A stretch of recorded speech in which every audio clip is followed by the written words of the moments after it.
Ciao a tutti ragazzi, ci hanno tolto l'ora legale, le giornate sono più corte che mai, abbiamo ancora 2 mesi verso il solstizio d'inverno quando le giornate cominceranno di nuovo ad allungarsi, quindi direi che è venuta l'ora di parlare di luci per le notturne. In particolare voglio parlarvi di una luce che l'azienda Magic Shine ci ha mandato qualche settimana fa. Si tratta della Montier 8000S, che è la loro luce più potente. La vedete qua montata sulla Yeti, adesso vi abbaglio, e dà ben 8000 lumen. Avete sentito bene? 8000. È quindi una potenza che sul sentiero permette di viaggiare ad alte velocità anche di notte, ma questo lo vedremo in un secondo momento.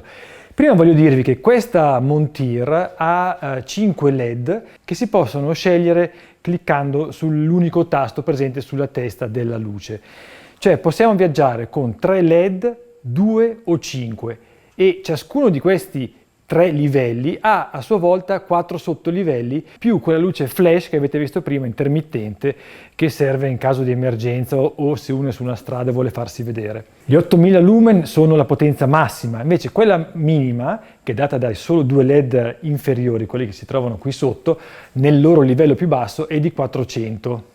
Cioè 400 lumen. Questo cambia sia la durata della batteria, che vedete qua montata sul tubo orizzontale della Yeti SB150, è una batteria da 75 Wh, quindi molto potente anch'essa, e dicevo, se si viaggia alla intensità di luce minore, cioè quella da 400 lumen, la durata dichiarata della batteria è di 12 ore.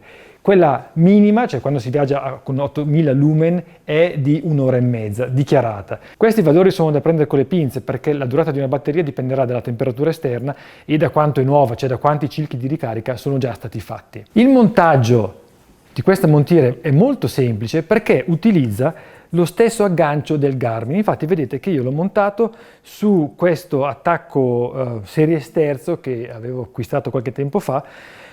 Ho tolto il Garmin e ci ho messo sulla luce, come vedete semplicissimo, funziona proprio con il Garmin, si gira e la luce è stabile, ferma e non si muove più. Nel caso uno non abbia un attacco manubrio come questo, Magic Shine ha nella confezione un attacco manubrio da avvitare al manubrio, appunto, con un adattatore a seconda della larghezza del vostro manubrio e un attacco per il casco da fissare alle feritoie del casco attraverso degli strap in velcro, come questo qui, ed è possibile poi scegliere anche l'angolazione della lampada a seconda della posizione del casco. Per quanto riguarda la batteria, invece, si fissa a telaio sempre con 2 strap in velcro, perché viene fatta passare attraverso 2 asole presenti nella batteria e il suo fissaggio è veramente solido. Ci ho girato ultimamente abbastanza spesso la sera, anche per tornare a casa dalla sede, e non si è mai mosso di 1 millimetro. L'unica cosa che non mi piace è il cavo, che è veramente lungo, perché vedete che il cavo della luce, no, che non è staccabile da qui, è lungo già diciamo quasi 40 cm.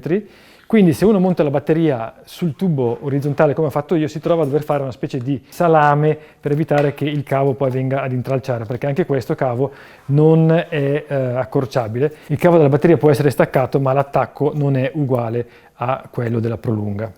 Quindi c'è bisogno proprio di tutta questa lunghezza cavo, che vedete è veramente generosa, fin troppo. Va bene se uno la mette sul casco, perché ricordo che uno la metterà sul casco e la batteria nello zaino, ma sulla bicicletta è veramente un po' lungo. Veniamo ai pesi, perché se parliamo poi di mettere la luce sul casco sarà anche importante non avere un sasso sulla testa. La luce pesa solo 145 grammi, mentre la batteria pesa 410 grammi. La batteria, come detto, non viene messa in testa o sul corpo, di solito viene messa nello zaino o sulla bici, quindi non dà fastidio.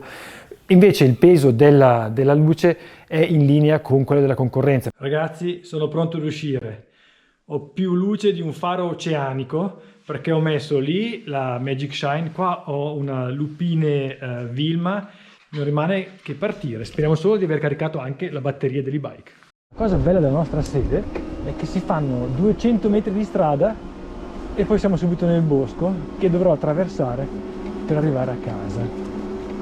Adesso ho acceso solamente la Magic Shine, non ho ancora le lupine qua su. Il fatto che sia attaccata al manubrio con questo attacco del Garmin mi permette di abbassarlo in modo da non accecare le macchine tipo quella che sta per arrivare, perché altrimenti per strada mi odierebbero tutti. Invece l'abbasso in modo proprio da tenerla più verso la strada possibile. Ultimi 2 lampioni e siamo nel bosco. Sono le 6 di sera, fa già buio, però con queste luci non c'è problema.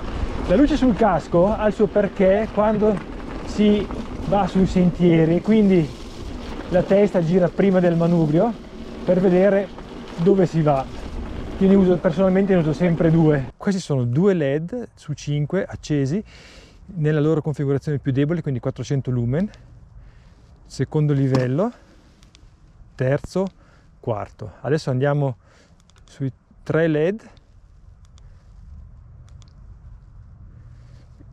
Primo livello, secondo, terzo, quarto.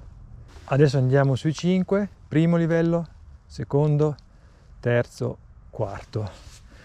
Per farvi un paragone, adesso spengo questa, la Vilma, quindi quello più alto così. Se accendo anche la Magic Shine, la Magic Shine è più potente della Vilma, adesso non mi ricordo esattamente di quanti lumen, ma lo è. Adesso userò tutti i 5 LED nel terzo livello, questo qua. Andiamo sul sentiero, la luce è veramente forte, ma è anche piuttosto naturale, quindi è piacevole. Io ho su degli occhiali trasparenti al momento, quindi la vedo esattamente come si vedrebbe ad occhio nudo. Per cambiare livelli, una volta scelto il numero di LED, basta schiacciare una volta il pulsante. Per cambiare invece il numero di LED, quindi da 2 a 3 a 5, bisogna schiacciarlo 2 volte. Adesso sono a 5,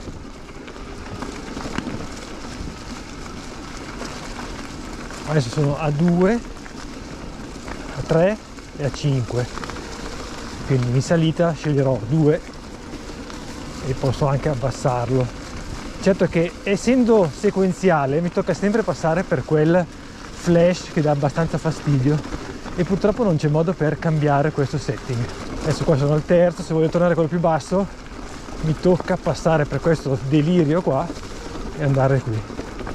Quindi bisogna farci un po' la mano e passare in fretta dal livello flash. A livello più basso la durata della batteria dovrebbe essere di 11-12 ore, però vedete che va bene solo se uno va in salita o va piano perché si vede poco. Adesso arriva la discesa, ho solo la Magic Shine accesa, non ho nient'altro, quindi mettiamo un livello un po' più alto. Al più alto sembra di essere di giorno,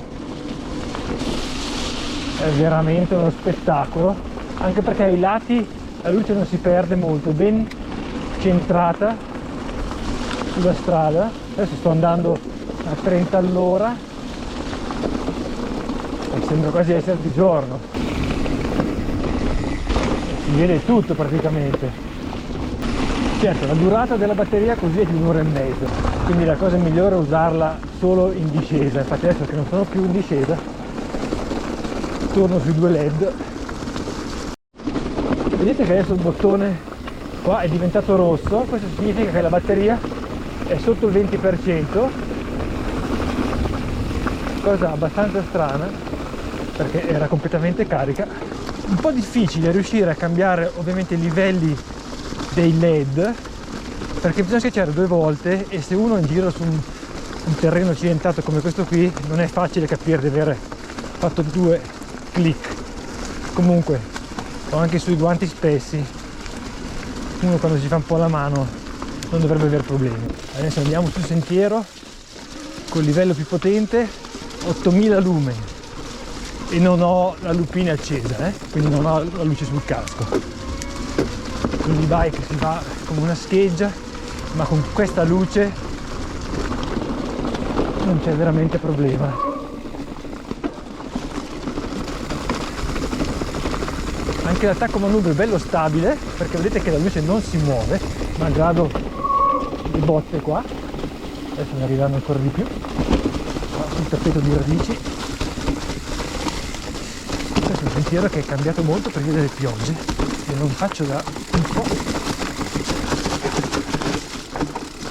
Beh, insomma, se mi piace andare sui sentieri a manetta di notte questa luce a caso vostro. Vedete che l'indicatore è rosso e questo vorrebbe dire che la batteria sarebbe al 20%, però se vado a vedere l'indicatore sulla batteria, questo è ancora al 100%, quindi direi che c'è qualcosa che non va con l'indicatore lì sulla lampada. Ho spento la lampada per qualche secondo staccando la batteria e adesso guardate è di nuovo verde. Probabilmente è un problema di software. Veniamo alle conclusioni. Questa Magic Shine Montier 8000S è una lampada super potente, perfetta per chi gira di notte sui sentieri.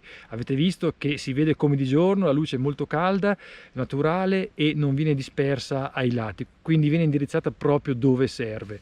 Ottima la suddivisione in livelli a seconda prima dei LED e poi in sottolivelli di potenza. Non trovo molto pratico la modalità flash da cui si deve passare se si vuole andare dalla modalità più forte a quella più debole, perché non c'è modo di toglierla, non esiste un software o un'app con cui pilotare i livelli della lampada. La batteria è potente, io l'ho provata anche nelle settimane passate e devo dire che usando le modalità un po' meno potenti si riesce a girare veramente a lungo.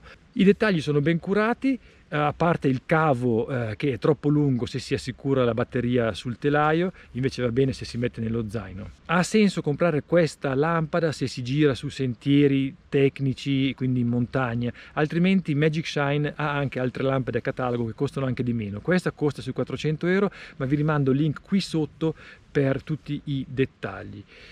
Detto questo, vi ringrazio per avermi seguito, sottoscrivete al canale YouTube se non l'avete ancora fatto e attivate la campanellina così non perderete mai un video e ci vediamo alla prossima. Ciao a tutti!